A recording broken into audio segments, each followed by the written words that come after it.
Entrevistas Band News FM Belo Horizonte. Bom, nesse jornal a gente falou sobre o caso do PM que teve a morte cerebral confirmada após ser baleado por um bandido aqui na capital que estava durante a chamada saidinha. Esse benefício está previsto na Lei de Execuções Penais e com uma certa frequência é alvo de críticas, principalmente após casos de grande repercussão como o desse militar que acabou morrendo. Para nos ajudar a entender quais os critérios desse benefício, que poderia ser aperfeiçoado talvez, né? Também a gente conversa aqui agora ao vivo com imagens para você que está no YouTube na página Band Minas. Se você não está, convido você a entrar por lá. A gente conversa com o advogado criminalista Felipe Miranda. Como vai, Felipe? Bom dia. Bom dia, Lucas. Bom dia, Luciana. Bom dia, Murilo. E a todos que estão nos ouvindo nessa manhã de 8 de janeiro. Felipe, eu queria que você começasse explicando aqui para o nosso ouvinte o que é a saidinha, né? Tem esse nome popular saidinha, mas o que é ela exatamente e em quais períodos do ano, né, o detento tem direito a ela?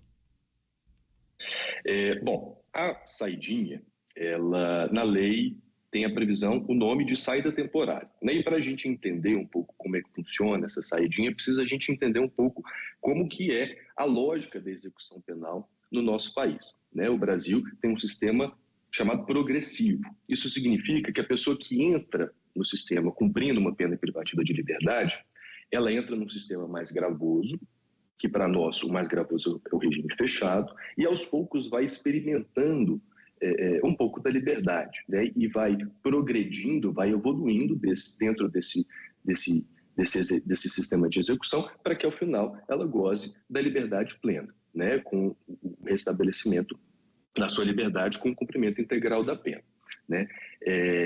Só para a gente contextualizar para o ouvinte, no regime fechado, por exemplo, a lógica da rotina da pessoa que está presa é que ela trabalhe durante o dia, e o trabalho pela lei é obrigatório, e durante o período noturno ela vai se recolher dentro da cela, né? Esse trabalho que pela lei também é feito dentro dos estabelecimentos prisionais. Já no regime semiaberto, a pessoa passa a ter direito a alguns benefícios, como o trabalho externo, que pode passar a ser exercido fora do estabelecimento prisional, e também do que a gente está discutindo aqui, que é a saída temporária, né?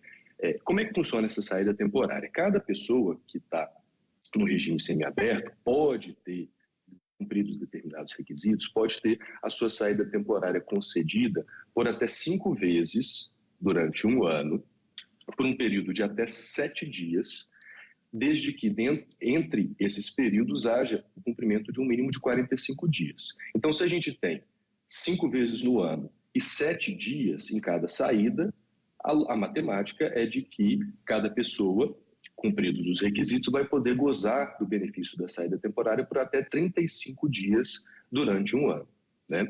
Esse benefício ele tem que ser concedido pelo juiz da execução, mediante requerimento e também com manifestação do Ministério Público, né? E concedido esse benefício, normalmente os estabelecimentos prisionais fixam um calendário para que ele seja gozado pelas pessoas que têm direito.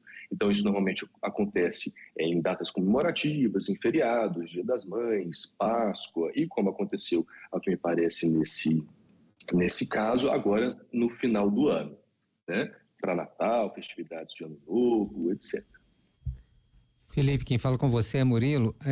Agora, pelo que você falou, é um direito, não é uma obrigação o juiz conceder. Não está faltando critério?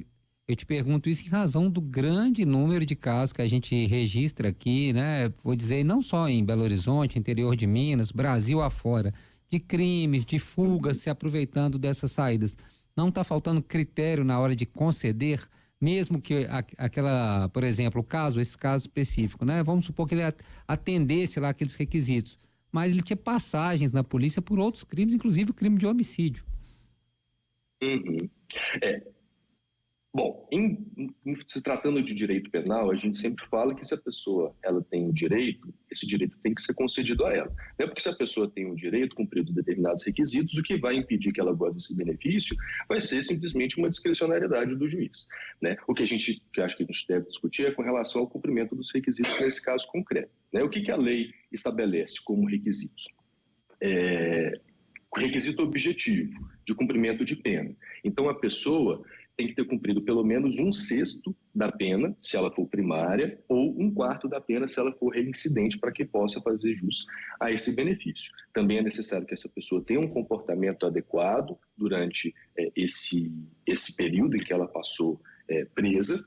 E também existe um requisito um pouco mais aberto, que é a possibilidade do juiz de execução verificar se essa medida é compatível com os objetivos da pena.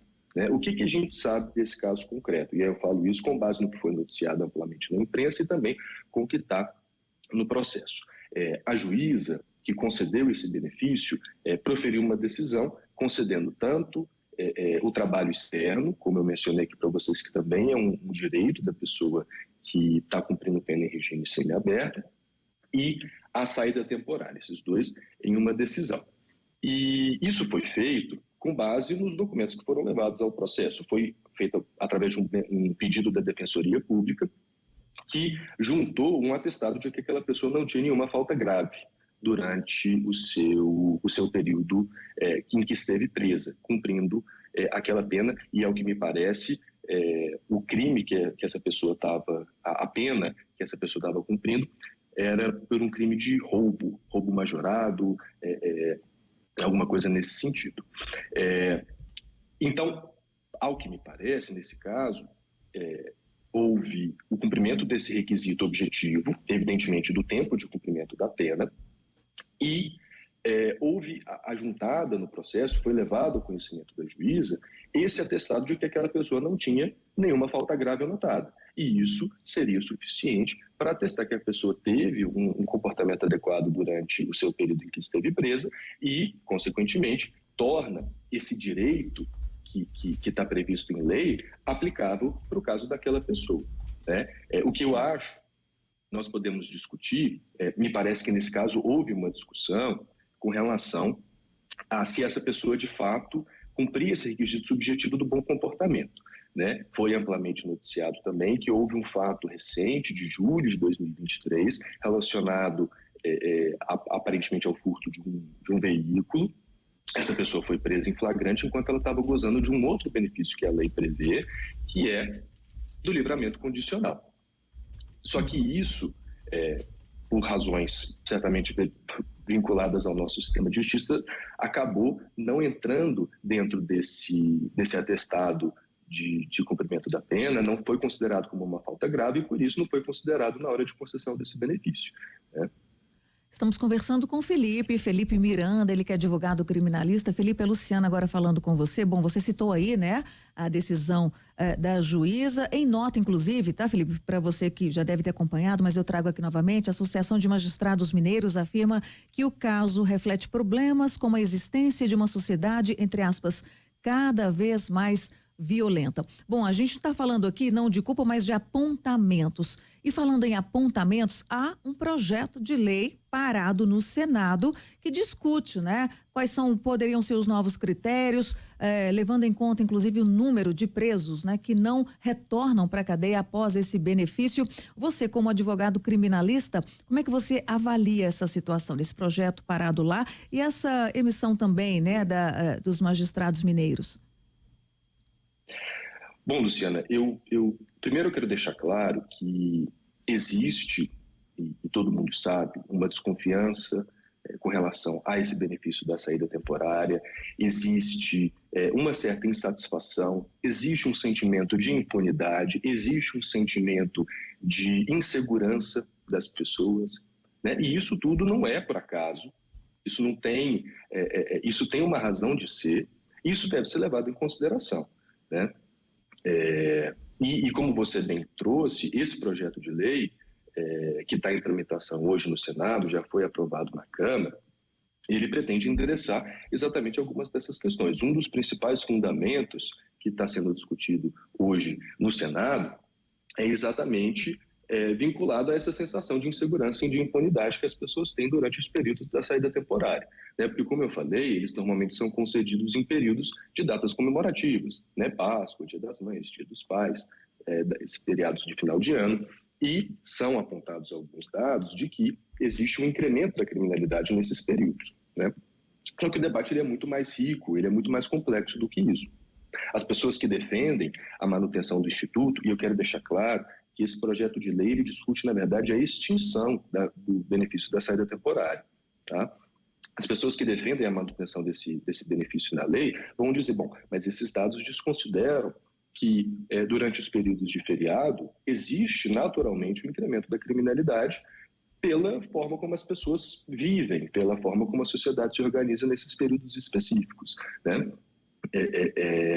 E isso tudo são argumentos favoráveis e contra, né? Existe também, dentro desse projeto de lei, uma discussão sobre a ampliação das hipóteses em que é prevista a monitoração eletrônica para as pessoas que ou estão cumprindo regime semiaberto ou aberto ou até outras circunstâncias, e isso é trazido como um argumento que poderia, no mínimo, diminuir o risco de que fatos como esse, que são lamentáveis, são tragédias, se repitam, né, aconteçam de novo.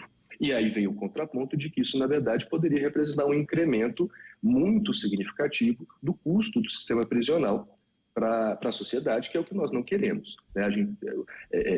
Eu acho que, falando como contribuinte e todos aqui que somos, a gente já tem hoje um debate candente a respeito do custo do sistema prisional, do tanto de dinheiro público que é empregado na manutenção desse sistema, né? Então, isso é usado como um contraponto para essas tentativas de incrementar e de ampliar as hipóteses de monitoração eletrônica. Monitoração eletrônica, que eu preciso dizer, já é prevista hoje na lei como uma possibilidade de condição para aquela pessoa que está cumprindo exatamente a saída temporária. De modo que a minha visão, Luciano, respondendo você, é de que esse debate ele é muito complexo e ele é muito rico, né? Existem as respostas fáceis. As respostas fáceis vão dizer, vamos simplesmente acabar com a saída temporária, vamos simplesmente acabar com benefícios, vamos simplesmente mudar isso, mudar aquilo na lei. Mas os problemas costumam ser muito mais complexos do que isso, né? Eu acho que as pessoas com essa sensação de impunidade e essa sensação de insegurança têm que ser levadas a sério. Isso não é desarrazoado. Nós vivemos um país com altos níveis de criminalidade, as pessoas têm toda a razão de se sentirem inseguras e também, em alguma medida, de estranharem esse tipo de benefício, né? Mas eu acho que isso tem que ser parte de um debate mais complexo, né? As pessoas, existe a impressão de que, mas a pessoa, que história é essa, né? Eu vou colocar a pessoa que está cumprindo pena na rua e vou acreditar ingenuamente que ela simplesmente, por livre e espontânea vontade, vai voltar? Bom, é uma desconfiança, um estranhamento pertinente. Mas dentro do nosso sistema, esse benefício tem uma razão de ser, né? De modo que eu acho que esse debate ele precisa ser qualificado, tem que ser levado, as pessoas têm que ser ouvidas com relação às suas insatisfações, às suas impressões, mas isso é muito mais complexo do que parece ser e do que acaba vindo à tona quando casos como esse acontecem, né? De fato, o debate está colocado e a gente contando com a ajuda aqui do Dr. Felipe para ajudar a entender, né, o que a nossa legislação atual diz, quais são os pontos que poderiam ser corrigidos, como ele disse, né? São muitas as camadas, né? Esse caso específico só levanta a bola para a gente justamente discutir este tema. Felipe Miranda, advogado criminalista, muito obrigado por conversar aqui com o nosso ouvinte e até uma próxima. Eu que agradeço, um bom dia para vocês e para o ouvinte. Muito obrigado. Muito obrigado.